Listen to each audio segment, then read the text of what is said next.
At alamin na natin ang latest sa Philippine Arena kung saan idinaraos ang anibersaryo ng Iglesia ni Cristo. Naroon si James Agustin ng Super Radio DZBB. James?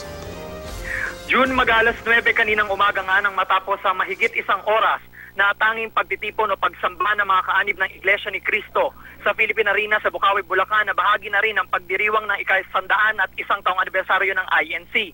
Ang mga hindi nakapasok sa arena sa Philippine Sports Stadium sa loob din ng Ciudad de Victoria sumamba at nanood na lang sa widescreen. Pinangunahan ni Ka Eduardo Manalo, ang tagapamahalang pangkalahatan ng INC, ang pagbasa ng mga salita ng Diyos mula sa Biblia. Pagpapatibay ng pananampalataya ang naging sentro ng pangangaral.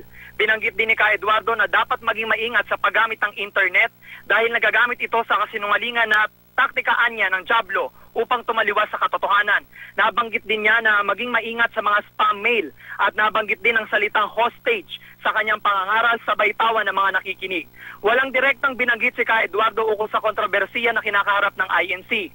Sinabi pa niya na dapat pahalagahan ang pananampalataya at sundin ang utos ng Panginoon dahil ang pagtaliwas dito ay isa sa mga dahilan kung bakit may mga tinitiwalag ang iglesia. Sa Ciudad de Victoria, June, siksika naman ang mga tao sa pila sa harap ng Philippine Arena at hindi pinayagang ipasok ang ilang bagay tulad ng payong at ballpen. Pagkatapos ng pagsamba, nagmistulang parking lot sa harap ng Ciudad de Victoria at sinakop ng mga sasakyan ng 3 lane ng NLEX northbound. June? Maraming salamat, James Agustin ng Super Radio DZBB.